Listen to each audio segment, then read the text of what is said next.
Let's talk about the Holocaust, a subject that's heavy but essential. The Holocaust, or Shoah, was the systematic state-sponsored murder of 6 million Jews by Nazi Germany and its collaborators from 1941 to 1945.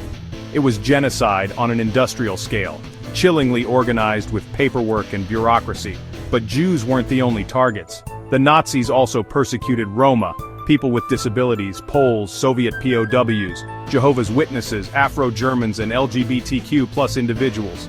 The Nazis' hate was all-encompassing. 6 million is a number so large it's hard to grasp, but each was a person with a life, dreams, and family. The goal wasn't just to kill, it was to erase an entire people and their culture.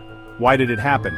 Centuries of anti-Semitism, economic crisis after World War I, and the rise of Hitler, who blamed Jews for Germany's problems. Hitler and the Nazis used propaganda and rallies to sell a lie that Jews were to blame for everything. Millions believed it.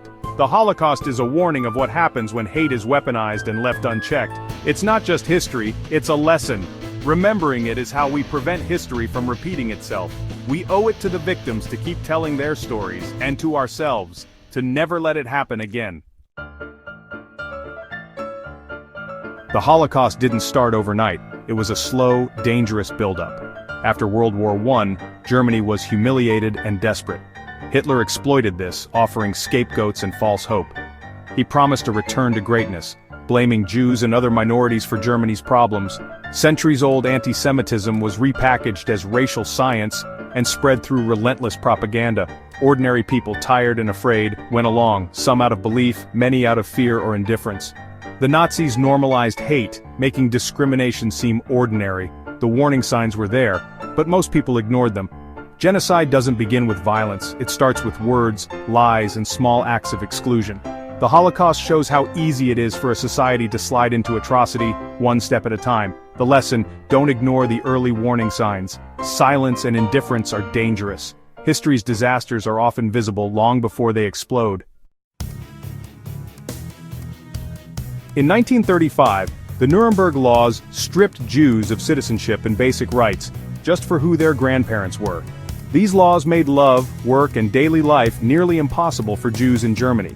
Jewish children were expelled from schools, professionals lost their jobs, and public spaces became off-limits. The Nazis wanted Jews to leave, but most countries refused to take them in. Propaganda fueled the hate, with Goebbels controlling media to spread dehumanizing lies. Children's books, movies, and posters taught Germans to see Jews as enemies. This wasn't just social exclusion, it was legal, systematic erasure. Genocide starts with laws and words, not bullets. The Nuremberg laws were the blueprint for the Holocaust. They turned prejudice into policy, making discrimination patriotic.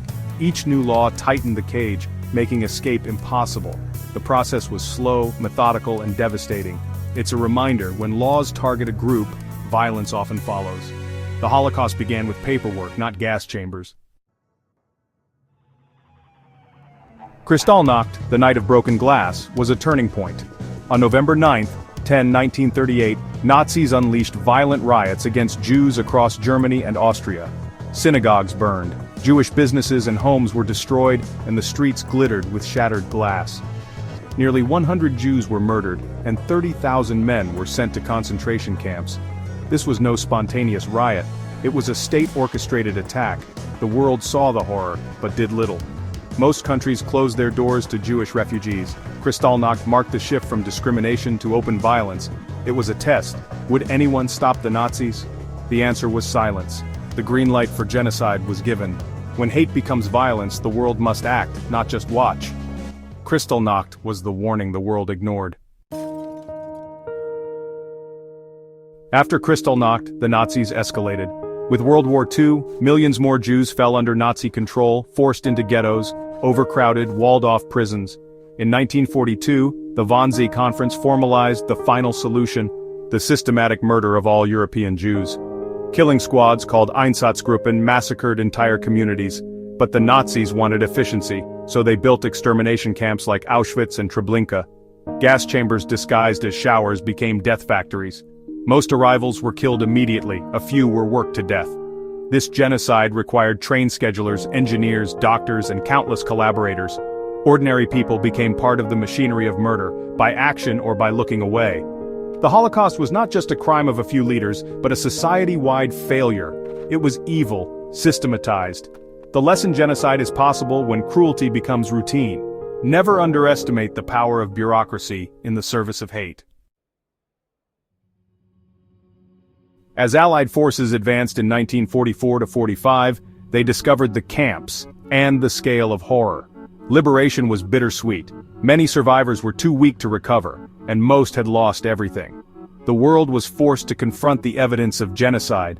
The Nuremberg trials held Nazi leaders accountable, establishing that just following orders is no excuse for atrocity. Justice was imperfect, but it set a precedent. Survivors faced the impossible task of rebuilding lives, often as refugees with nowhere to go. Many emigrated, some to the new state of Israel, founded in part as a response to the Holocaust.